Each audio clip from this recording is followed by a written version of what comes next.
Today is January 20th, 2023. It is a miracle that I survived washing dishes today.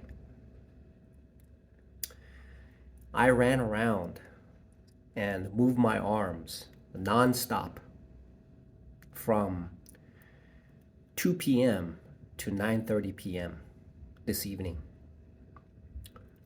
When I'm talking about non-stop, I'm talking about moving my hands while I was preparing fingers and washing dishes, placing dishes, and through it all, I could not have done it without God. And it is amazing that I survived today.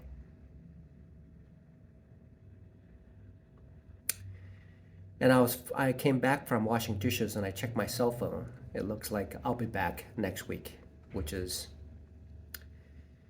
fantastic.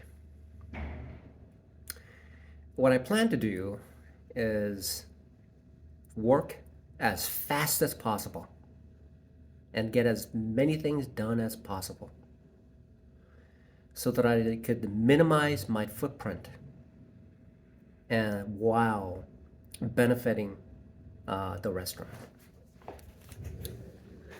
I just realized that the light is on. I need to turn the light off. I'm so grateful that Office Evolution allows me to work here and document my journey as a day trader. It's not easy. It's not easy. Day trading is not easy. Today is Friday. In reality, it's very similar to what I do as a dishwasher. At the restaurant that I work, there is a dinner side.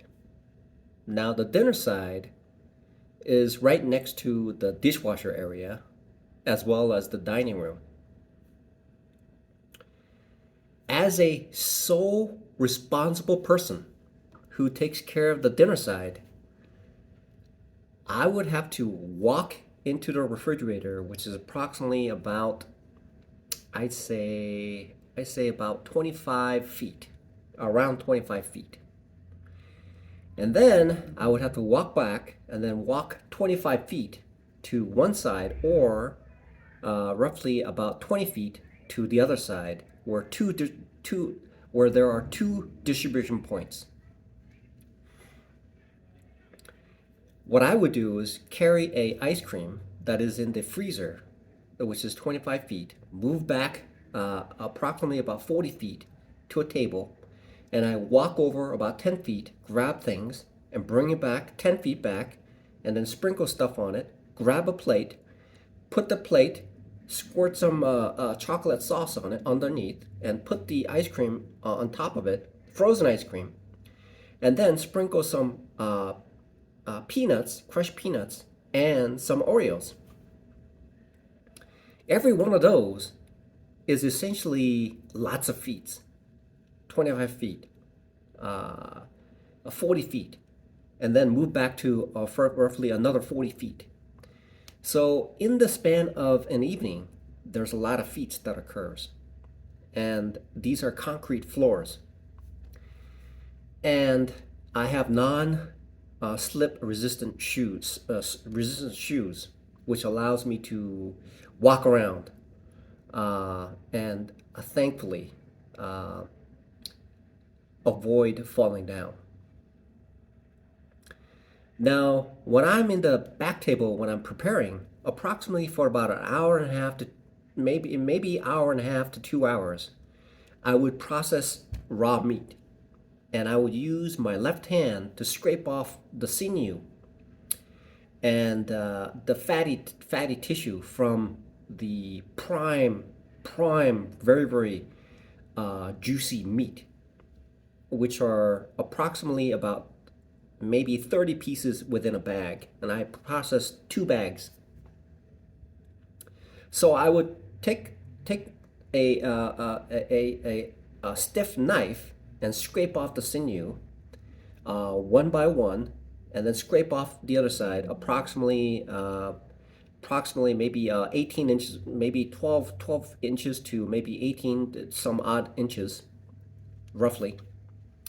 And I would turn it over and I scrape the sinews off the other side as well, and fat. Then I would slice it into 3 layers. If it's thick, it's 3 layers, but if it's slightly thinner, it'll be 2 layers. And then I would slice them into a dimension that is finger-sized out of those 3 layers, which means essentially I'm rotating between 2 knives, which is a thin, stiff knife versus a very flat, thick, wide knife that I shear off 3 layers.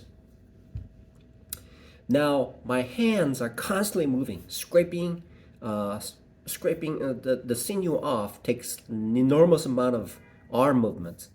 And when I slice it, that's roughly about 20 to 30 pieces per layer. And so I grab a chunk of that and put it onto the side where it's actually sitting on a bath of ice on top of a tray.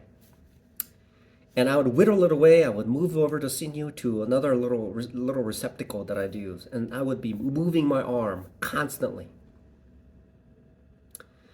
Then I would move to the dishwash station a little bit later, because my responsibility is to wash every dish before I go home.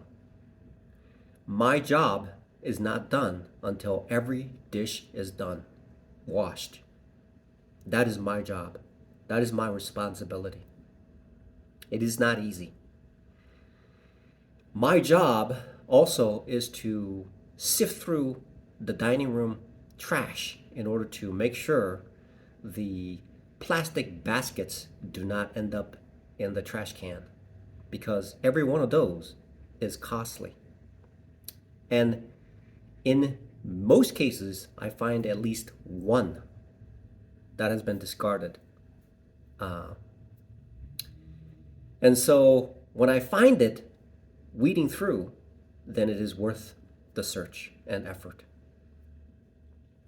So I equate the upper body movement of constantly moving my arms and hands, and it's a constant movement for approximately about 7.5 hours today, as well as constantly moving my feet, moving my body, and lifting heavy objects.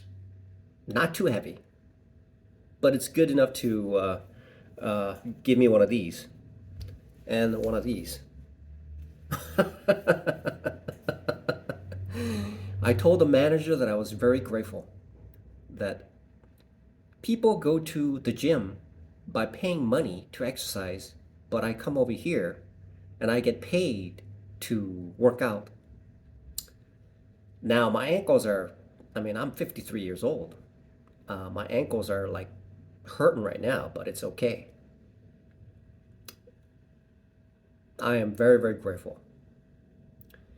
Now, how is that related to day trading? Absolutely none.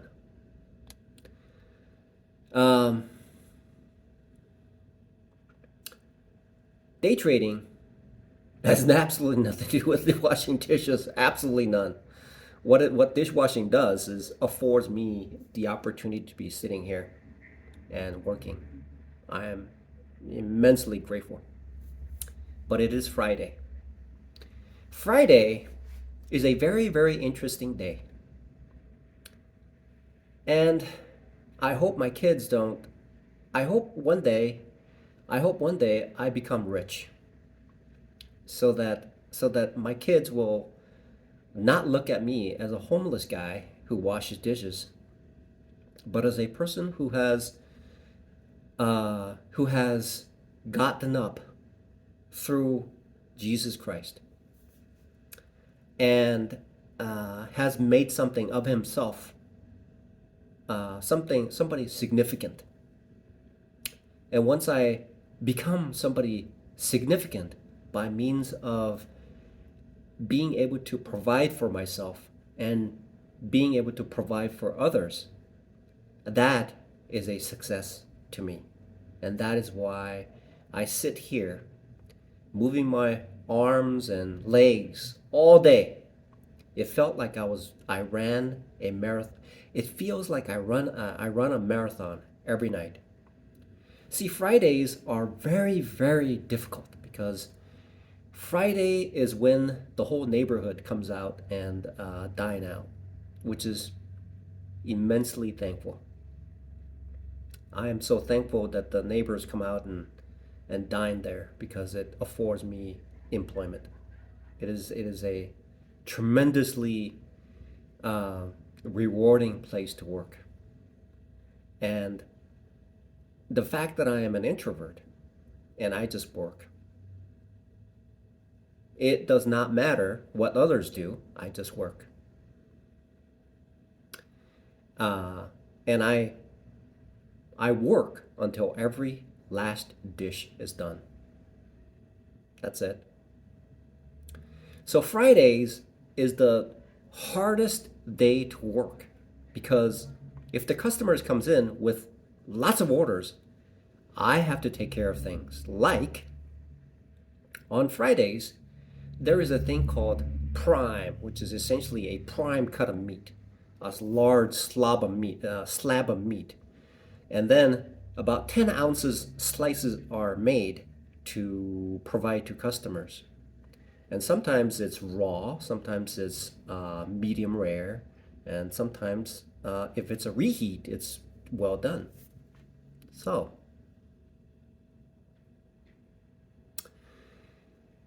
so that is in one station, and I have to prepare that, and I have to get a. Imagine this. It's not an easy thing to do because I have to move things, collect things, and pull them together, and then stack them.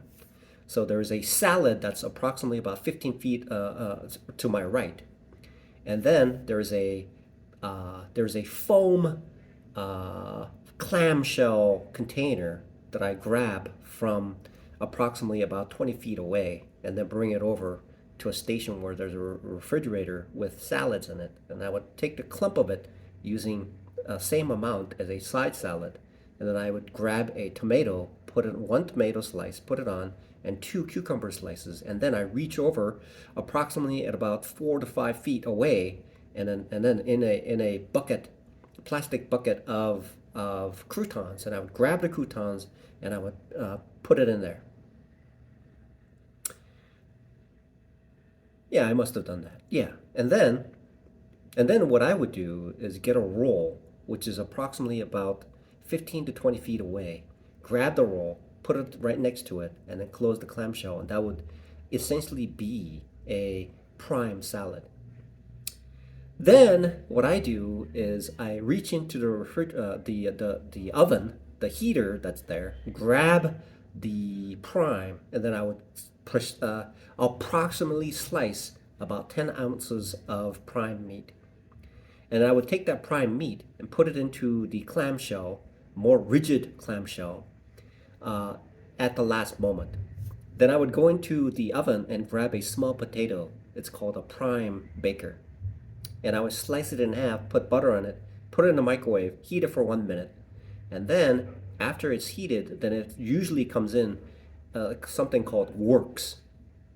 Then I would put sour cream on it, and then I would put cheese on it, and then I would put or green onions in it, and then I would put bacon on it, and then I would take that and put it into clamshell. Then I would go into the refrigerator, which is approximately about 8 to 10 feet away, reach in, grab one of those horseradish mixture, sour cream and horseradish mixture, and I would bring it over and put it into a container.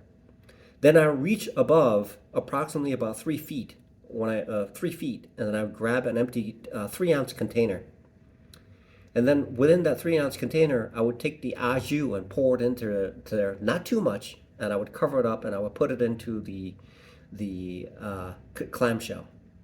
After that has been assembled, then I would reach into the oven and grab the prime, and I would slice approximately 10 ounces.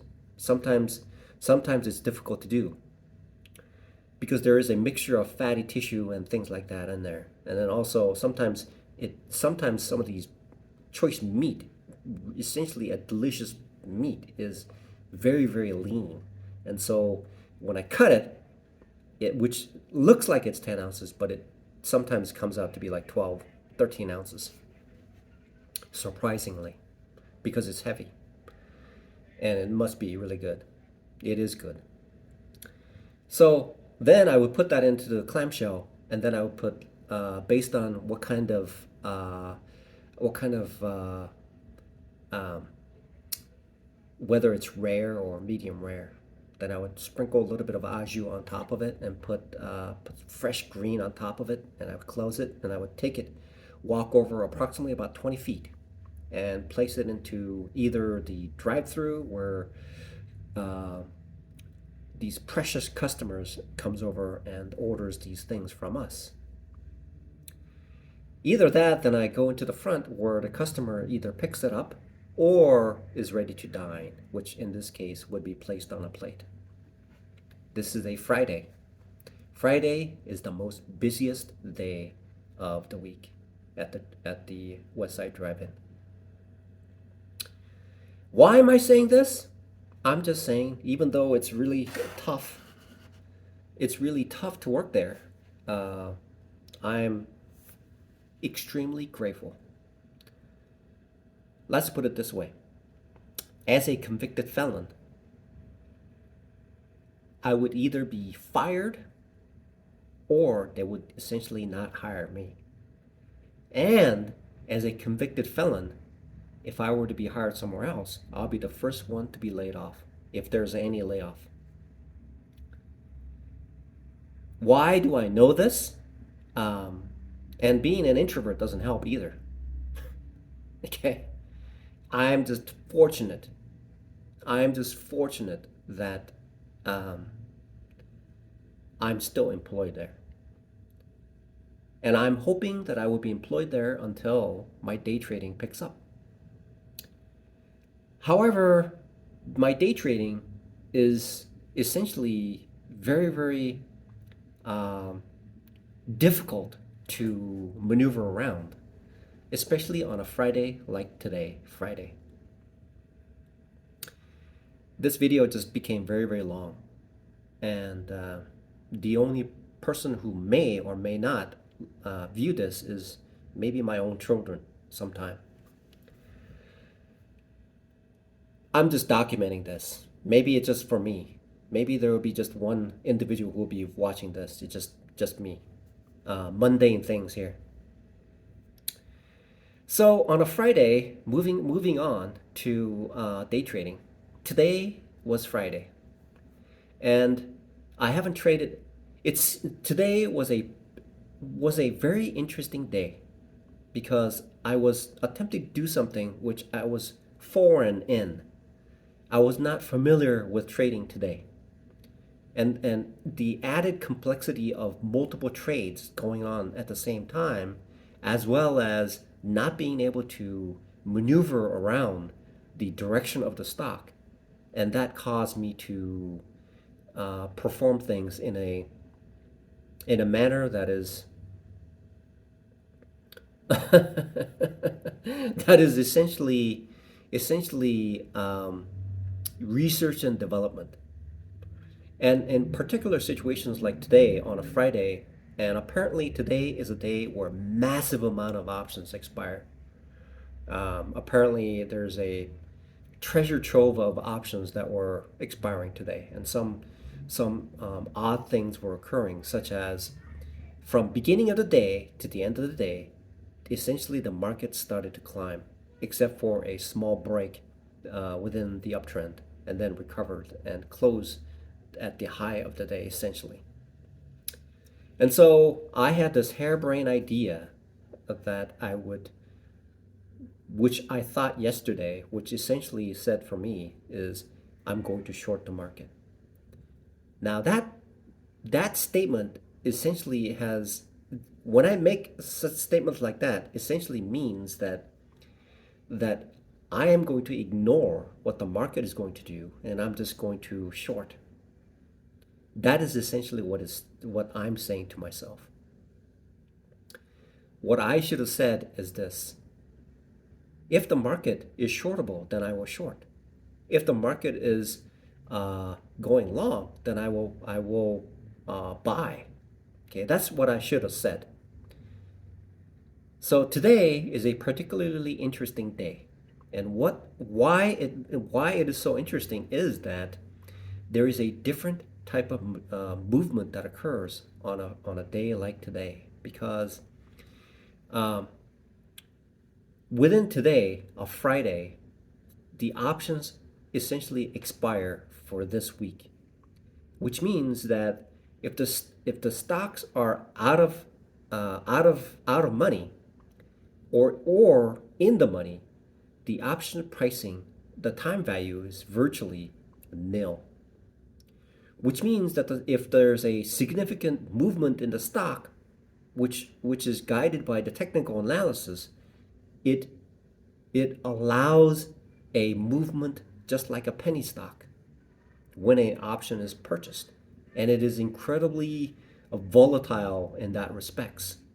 And sometimes the movement, and if I were to, because of the complexity between the the, the purchase of these new out of the money that I was attempting to research and development with live money, and the fact that the trade was moving in the opposite direction of my thesis throughout the day, it essentially erased what I made yesterday and then a little bit more. It is a lesson that I have paid a good deal of money to learn. The good thing, one good thing is that it is self-limiting, because the value that the options that I bought essentially is a self-stopping limit, which causes the pricing to be substantially small but significant when compared to how many options that I purchase. Because even if I have, even if the stock is, if even if the option is worth $10, okay, if I multiply that by 9, that's essentially almost $100. So that is a significant amount. So it had occurred to me that I have a particularly different strategy that I'm looking at now on a Friday, and it essentially deals with the technical chart formation and predicting how it's just essentially predicting. It's you can't predict. There's no way to predict. So it's just guessing. Best guess. It is a best guess to see where the trade will go. Yeah, predicting. I can't. Now I see why you can't. Now I see why I can't use predicting, because there's no way to predict. It's predicting. Prediction means that, well, here's what's going to happen, and this is what's going to happen. That's what I'm saying. What I'm attempting to do is a best guess. That's what it is. And the guess essentially will yield based on the probability, and then reward comes in afterwards. Uh, at this time, my eyes wants to close because it is Friday, and I have to. My age is showing, and I'm tired. I'm really tired. But today's Friday. I don't have, the market is not open tomorrow, and so I could get some very good sleep. And if I look here, right here, I work from 4 to 9:30 tomorrow. I will still work very, very hard. I will. I will still work very, very hard. So my eyes are about to close, but I still need to day trade. I need to figure this out. It is my future, and there's no other way to survive what I'm going through without this. This that I do as a day trade is the essentially my way, my exit from where I am today. Without it, um, without it,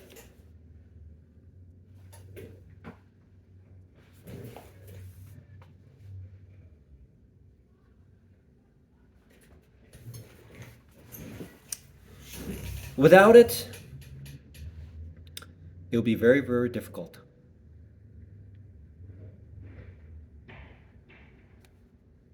Today's Friday, and I'm going to explore what each of these days mean. Monday has a different way of different. Monday is a totally different day to trade versus Friday. There are people who sell options, and they sell it based on what strategic planning occurs, and it will gravitate to the point where the market becomes efficiently, and these people who sell are smarter than people who buy. So Monday, Tuesday, Wednesday, Thursday, Friday are a totally different story.